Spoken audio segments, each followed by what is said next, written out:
ನಮಸ್ತೆ. 26/8/2025 ಮಂಗಳವಾರ, ಶುಕ್ಲ ಪಕ್ಷ.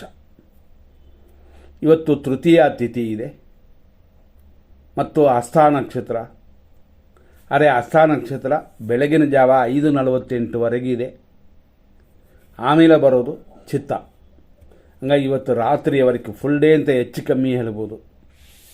ಏಕೆಂತಂದರೆ ಬೆಳಗಿನ ಜಾವ ಅಲ್ಲಿಯ ಸಮಯವರೆಗೂ ಈ ನಕ್ಷತ್ರವಿದೆ.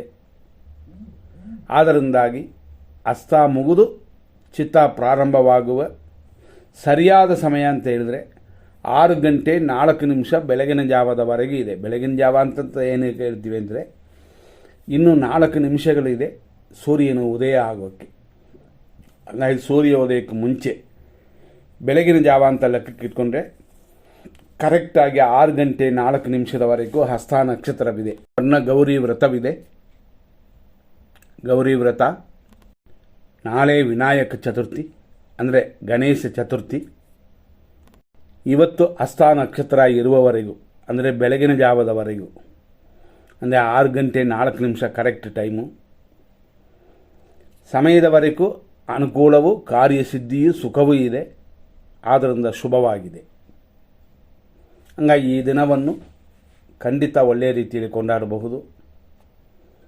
ಬೆಳೆಯುವ ಚಂದ್ರೆ. ಆದರೆ ಮಂಗಳವಾರ ಅಂತ ಒಂದು ವಿಷಯ ಮಾತ್ರ ನೆನಪಲ್ಲಿ ಇಟ್ಕೊಳ್ಳಿ. ಇದು ಒಂದು ಬಿಟ್ಟರೆ ಬೇರೆ ರೀತಿ ದೋಷಗಳಿಲ್ಲ. ಇವತ್ತಿನ ದಿನದಲ್ಲಿ ಸಾಮವೇದದ ಉಪಕರ್ಮವಿದೆ. ಹರಿತಾಳಿಕ ಗೌರಿ ವ್ರತನೂ ಇದನ್ನಂತಾರೆ. ಇವತ್ತಿನ ನಕ್ಷತ್ರ ಪಾದಗಳನ್ನ ನೋಡೋಣ. ಬೆಳಿಗ್ಗೆ 6:08 10:20 ಹಸ್ತ ನಕ್ಷತ್ರ. 10:20 ಮೇಲೆ ಸಂಜೆ 4:53 ಎರಡನೇ ಪಾದ ಹಸ್ತ ನಕ್ಷತ್ರ. ಆನಂತರ ಸಂಜೆ 4:53 ರಾತ್ರಿ 11:28 ಹಸ್ತ ನಕ್ಷತ್ರ ಮೂರನೇ ಪಾದ. ಆನಂತರ ಅಂದರೆ 11:28 ಮೇಲೆ ಬೆಳಗಿನ ಜಾವದವರೆಗೂ ಅಂದರೆ ನಾವು ಹೇಳಿದಂತೆ 6:04 ಹಸ್ತ ನಕ್ಷತ್ರ 4ನೇ ಪಾದವಿದೆ. ಆನಂತರ ಚಿತ್ತಾ ನಕ್ಷತ್ರ ಸ್ಟಾರ್ಟ್ ಆಗುತ್ತದೆ. ಹಾಗಾಗಿ ಸೂರ್ಯೋದಯಕ್ಕೆ ಇನ್ನು 4 ನಿಮಿಷ ಇದೆ ಅಂತಂದರೆ ಚಿತ್ತಾ ನಕ್ಷತ್ರ ಪ್ರಾರಂಭವಾಗುತ್ತದೆ. ಆದ್ದರಿಂದಾಗಿ ಇದು ಇವತ್ತಿನ ಲೆಕ್ಕಕ್ಕೆ ಸೇರುತ್ತದೆ. ಈ ರೀತಿಯಾಗಿ ನಕ್ಷತ್ರ ಪಾದಗಳನ್ನ ತಿಳ್ಕೊಳ್ಳಿ. ಇವತ್ತಿನ ಶುಭ ಸಮಯಗಳನ್ನ ನೋಡೋಣ. ಶುಭ ಸಮಯಗಳು ಹಂಗೆ ಅಂತಂದಾಗ ಖಂಡಿತವಾಗಿಯೂ ಸೂರ್ಯೋದಯದಿಂದ ಲೆಕ್ಕಕ್ಕೆ ತಗೊಳ್ತೀವಿ ಎಲ್ಲ ವಿಷಯಗಳು. ಇವತ್ತು ಅಷ್ಟು ಶುಭ ಸಮಯಗಳು ಪರ್ಟಿಕ್ಯುಲರ್ ಟೈಮಲ್ಲಿ ಇರುತ್ತದೆ.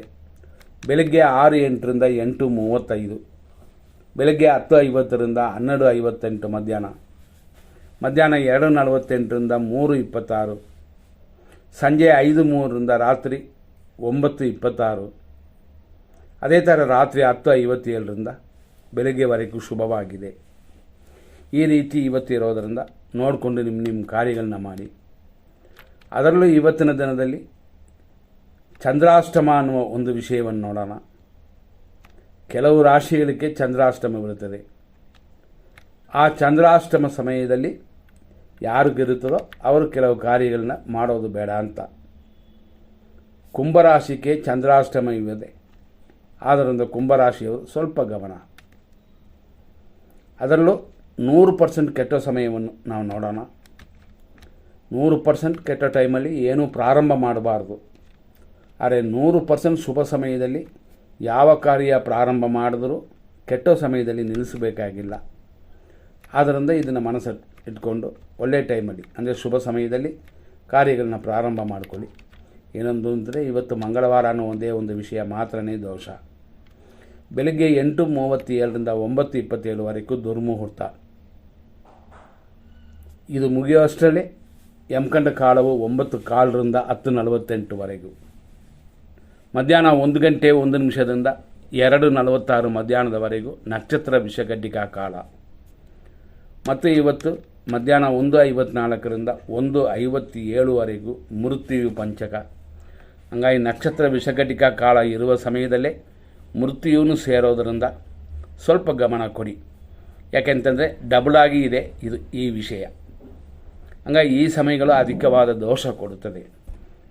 ಮಧ್ಯಾಹ್ನ 3:28 ಸಂಜೆ 5:01 ರಾಹು ಕಾಲ. ಮಧ್ಯಾಹ್ನ 3:28 ಮೇಲೆ ಈ ಸಮಯ ಇರೋದರಿಂದ ಇದರಲ್ಲಿ ಸ್ವಲ್ಪ ಗಮನ ಕೊಡಬೇಕು. ದೇವಿ ಪೂಜೆಯನ್ನು ಮಾಡಬಹುದು, ಉತ್ತಮವಾಗಿರುತ್ತದೆ.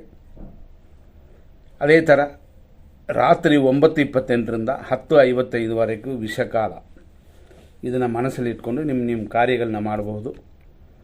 ದೇವರು ಎಲ್ಲರಿಗೂ ಒಳ್ಳೆಯದು ಮಾಡಲಿ ಅಂತ ಗೌರಿ ತಾಯಿಯನ್ನು ಬೇಡ್ಕೊಳ್ಳೋಣ. ಇವತ್ತಿನ ತಾರಾಬಲ ಚಂದ್ರಬಲವನ್ನು ನೋಡೋಣ. ಅಶ್ವಿನಿ ನಕ್ಷತ್ರ ಮೇಷರಾಶಿಯವರಿಗೆ ಇವತ್ತಿನ ದಿನ ಪ್ರಕಾರ ದಿನ ಪೂರ್ತಿ ಕ್ಷೇಮವಿದೆ, ಶತ್ರು ನಾಶವಿದೆ, ಹಾಗಾಗಿ ಶುಭಕರವಾಗಿದೆ. ಭರಣಿ ನಕ್ಷತ್ರ ಮೇಷರಾಶಿಯವರಿಗೆ ವಿಪತ್ತು ಉಂಟು, ಆದ್ದರಿಂದ ಎಚ್ಚರವಾಗಿರಿ. ಕೃತಿಕಾ ನಕ್ಷತ್ರ 1ನೇ ಪಾದ ಮೇಷರಾಶಿಯವರಿಗೆ ಸಂಪತ್ತಿದೆ, ಆದ್ದರಿಂದ ಶುಭಕರವಾಗಿದೆ. ಶತ್ರು ನಾಶವೂ ಕೂಡ ಇದೆ, ಆದ್ದರಿಂದ ಅನುಕೂಲದ ದಿನ. ಕೃತಿಕಾ ನಕ್ಷತ್ರ ಇದರಲ್ಲಿ 1ನೇ ಪಾದ ಮಾತ್ರ ಈ ರೀತಿ ನಾವು ನೋಡ್ತೀವಿ. 1ನೇ ಪಾದಕ್ಕೆ ಖಂಡಿತ ಸಂಪತ್ತಿದೆ, ಶತ್ರುನಾಶವಿದೆ ಅಂತ ನೋಡಿದ್ವಿ. ಅದೇ 2, 3, 4ನೇ ಪಾದ ಅಂದರೆ ವೃಷಭ ರಾಶಿ ಆಗುತ್ತದೆ, ಸಂಪತ್ತಿದೆ. ಅದೇ ಸಮಯದಲ್ಲಿ ಕಾರ್ಯ ವಿಘ್ನಗಳಿದೆ. ಗಣಪತಿಯನ್ನು ಅಂದರೆ ವಿಘ್ನವಿನಾಯಕನನ್ನು ಪೂಜೆ ಮಾಡಿಕೊಳ್ಳಿ. ನಂತರ ರೋಹಿಣಿ ನಕ್ಷತ್ರ ವೃಷಭ ರಾಶಿ, ನಿಮಗೆ ಜನ್ಮತಾರೆ ಇದು. ತಲೆ ಸ್ನಾನ ಮಾಡಿ ದೇವರಲ್ಲಿ ಪೂಜೆ ಇರಲಿ, ಉತ್ತಮವಾಗಿರುತ್ತದೆ. ಮೃಗಶೀರ್ಷ ನಕ್ಷತ್ರ ವೃಷಭ ರಾಶಿ, ಪರಮ ಮಿತ್ರ ತಾರೆ, ಸ್ವಲ್ಪ ಕಾರ್ಯ ವಿಘ್ನಗಳೆಲ್ಲ ಸೇರುತ್ತದೆ. ಮೃಗಶೀರ್ಷ ನಕ್ಷತ್ರ ಮಿಥುನ ರಾಶಿ, ಪರಮ ಮಿತ್ರ ತಾರೆಯು ಸ್ವಲ್ಪ ರೋಗ ಭಯವೂ ಇರೋದರಿಂದ ಊಟ ತಿಂಡಿಯಲ್ಲಿ ಮೇಂಟೈನ್ ಮಾಡಿಕೊಳ್ಳಿ. ಆರುದ್ರ ನಕ್ಷತ್ರ ಮಿಥುನ ರಾಶಿಯವರಿಗೆ ಮೃಗಶೀರ್ಷ ನಕ್ಷತ್ರ ಅಂದರೆ ಸಮಯದಲ್ಲಿ ಮೃಗಶೀರ್ಷ ನಿಮಗೆ ಉಪಯೋಗವಾಗಿ ಆಗುತ್ತದೆ. ಇದೆಲ್ಲ ನೋಡ್ಕೋಬೇಕು ಅಂತ, ಸ್ವಲ್ಪ ಗಮನಿಸಬೇಕು ಅಂತ. ಆದರೆ ಇವತ್ತಿನ ದಿನದಲ್ಲಿ ಖಂಡಿತವಾಗಿ ಮಿತ್ರಧಾರೆ ಇದೆ, ಆದ್ದರಿಂದ ಶುಭಕರವಾಗಿದೆ. ನಂತರ ನೋಡುವಂಥದ್ದು ಪುನರ್ವಸು ನಕ್ಷತ್ರ ಮಿಥುನ ರಾಶಿ, ಇವತ್ತು ಟೆನ್ಷನ್ ಇದೆ, ಟೆನ್ಷನ್ ಬಿಟ್ಬಿಡಿ. ಸ್ವಲ್ಪ ಆರೋಗ್ಯದಲ್ಲಿ ಗಮನ ಕೊಡಬೇಕಾಗ್ತದೆ, ಅಂಥದೇ ದಿನ. ಪುನರ್ವಸು ನಕ್ಷತ್ರ ಕರ್ಕಾಟಕ ರಾಶಿ, 4ನೇ ಪಾದ, ಟೆನ್ಷನ್ ಇದೆ, ಆದರೂ ಲಾಭಕ್ಕೇನು ತೊಂದರೆಗಳಿಲ್ಲ. ಪುಷ್ಯ ನಕ್ಷತ್ರ ಕರ್ಕಾಟಕ ರಾಶಿ, ಅನುಕೂಲವಿದೆ, ಆದ್ದರಿಂದ ಕಾರ್ಯಗಳನ್ನ ಮಾಡೋಕ್ಕೆ ಶುಭವಾಗಿದೆ. ಆದರೂ ಮಂಗಳವಾರ ಕೆಲವರು ಆಗಿ ಬರಲ್ಲ ಅಂತ ತಿಳ್ಕೊಂಡಿರ್ತೀರ, ಅಂಥವ್ರು ಮಾತ್ರ ಯೋಚನೆ ಮಾಡಬೇಕು. ಆಶ್ಲೇಷ ನಕ್ಷತ್ರ ಕರ್ಕಾಟಕ ರಾಶಿ, ಪ್ರತ್ಯೇಕ ತಾರೆ, ಶುಭವಲ್ಲ, ನೋಡಿಕೊಂಡು ಕಾರ್ಯಗಳನ್ನ ಮಾಡಬೇಕಾಗ್ತದೆ. ಮಖ ನಕ್ಷತ್ರ ಸಿಂಹರಾಶಿ, ಆರೋಗ್ಯ ಉಂಟು, ಆದರೆ ಧನಹಾನಿ ಇದೆ, ಎಚ್ಚರ. ಪುಬ್ಬ ನಕ್ಷತ್ರ ಸಿಂಹರಾಶಿ, ವಿಪತ್ತಿದೆ, ಧನಹಾನಿ ಇದೆ, ಒಳ್ಳೆಯ ದಿನವಲ್ಲ. ಯಾವುದೇ ಕಾರ್ಯಗಳು ಮಾಡುವುದಾದರೂ ಎಚ್ಚರವಾಗಿ ಮಾಡಿ. ಉತ್ತರ ನಕ್ಷತ್ರ ಸಿಂಹರಾಶಿ, ಸಂಪತ್ತಿದೆ, ಧನಹಾನಿಯೂ ಇದೆ, ಹಾಗಾಗಿ ಬರುವಂಥದನ್ನು ಭದ್ರವಾಗಿಟ್ಕೊಂಡ್ರೆ ದೋಷವಿಲ್ಲ. ಉತ್ತರ ನಕ್ಷತ್ರ ಕನ್ಯಾ ರಾಶಿ, ಸಂಪತ್ತಿದೆ, ಆರೋಗ್ಯವೂ ಕೂಡಿ ಬರುತ್ತದೆ, ಆದ್ದರಿಂದ ಇದು ಒಂದು ರೀತಿಯ ಶುಭ ದಿನವಿದು. ಹಸ್ತ ನಕ್ಷತ್ರ ಕನ್ಯಾ ರಾಶಿ, ಜನ್ಮತಾರೆ, ಶರೀರ ಸುಖವೂ ಇದೆ. ನಂತರ ಚಿತ್ತಾ ನಕ್ಷತ್ರ ಕನ್ಯಾ ರಾಶಿ, ಪರಮ ಮಿತ್ರಧಾರೆ, ಶರೀರ ಸುಖವೆಲ್ಲ ಕೂಡಿ ಬಂದಿರುವಂಥ ದಿನವಿದು. ಚಿತ್ತಾ ನಕ್ಷತ್ರ ತುಲಾರಾಶಿ, ಪರಮ ಮಿತ್ರಧಾರೆ, ಹಂಗಾಗಿ ಪರರಿಂದ ಮಿತ್ರರಿಂದ ಅನುಕೂಲವೂ ಉಂಟಾಗುತ್ತದೆ. ಸ್ವಾತಿ ನಕ್ಷತ್ರ ತುಲಾರಾಶಿ, ಮಿತ್ರಧಾರೆ, ಪರಮ ಮಿತ್ರಧಾರೆ ಅಂತ ಶುಭವಾಗಿದೆ. ನಂತರ ವಿಶಾಖ ನಕ್ಷತ್ರ ತುಲಾರಾಶಿ, ವಧೆ ಅಂತಂದರೆ ಉಪಾಯ, ಅಂದರೆ ಉಪಾಯದಿಂದ ತೊಂದರೆಯನ್ನು ಸರಿ ಮಾಡಬೇಕು, ಯಾಕೆಂದರೆ ಟೆನ್ಷನ್ಗಳೆಲ್ಲ ಬರುವ ಸಮಯವಿದು. ನಂತರ ವಿಶಾಖ ನಕ್ಷತ್ರ ವೃಶ್ಚಿಕ ರಾಶಿ, ಇದು ವಧೆ ಅಂತ ಬರುತ್ತದೆ, ಹಂಗಾಗಿ ಉಪಾಯದಿಂದ ಕೆಲವು ದೋಷಗಳನ್ನು ದೂರ ಮಾಡ್ಕೋಬೇಕಾಗ್ತದೆ. ಅನುರಾಧ ನಕ್ಷತ್ರ ವೃಶ್ಚಿಕ ರಾಶಿ, ಅನುಕೂಲವಿದೆ, ಆದ್ದರಿಂದ ಶುಭ ದಿನವಾಗಿದೆ ಇದು. ನಂತರ ನೋಡುವಂಥದ್ದು ಜ್ಯೇಷ್ಠ ನಕ್ಷತ್ರ ವೃಶ್ಚಿಕ ರಾಶಿ, ಪ್ರತ್ಯೇಕ ತಾರೆ, ಅಂದರೆ ಇಷ್ಟವಿಲ್ಲದ ಅಥವಾ ಜಯವಿಲ್ಲದ ದಿನವಿದು. ನೋಡ್ಕೊಂಡು ಕಾರ್ಯ ಮಾಡಬೇಕಾಗ್ತದೆ, ಹುಷಾರಾಗಿ ಮಾಡಿ. ಮೂಲ ನಕ್ಷತ್ರ ಧನುಸು ರಾಶಿ, ನಿಮಗೆ ಆರೋಗ್ಯ ಉಂಟು, ಕ್ಷೇಮ ಉಂಟು, ಆದ್ದರಿಂದ ಇದು ಶುಭ ದಿನವಾಗಿದೆ. ಪೂರ್ವಾಷಾಢ ನಕ್ಷತ್ರ ಧನುಸು ರಾಶಿ, ಶುಭ ದಿನವಲ್ಲ, ಗಾಯಗಳಾಗುವಂಥ ದಿನವಿದು, ಸ್ವಲ್ಪ ಎಚ್ಚರ ಕೊಡಿ. ನಂತರ ಉತ್ತರಾಷಾಢ ನಕ್ಷತ್ರ ಧನುಸು ರಾಶಿ, ಸಂಪತ್ತಿದೆ, ಕೆಲಸ ಕಾರ್ಯಗಳಲ್ಲೂ ಕೂಡ ಅಭಿವೃದ್ಧಿ ಉಂಟು. ನಂತರ ಉತ್ತರಾಷಾಢ ನಕ್ಷತ್ರ ಮಕರ ರಾಶಿ, ಸಂಪತ್ತಿದೆ, ಕಾರ್ಯ ತಡೆಗಳು ಉಂಟು. ನಂತರ ನೋಡುವಂಥದ್ದು ಶ್ರವಣ ನಕ್ಷತ್ರ ಮಕರ ರಾಶಿ, ಜನ್ಮತಾರೆ, ಕಾರ್ಯ ತಡೆಗಳೆಲ್ಲ ಉಂಟಾಗುತ್ತದೆ.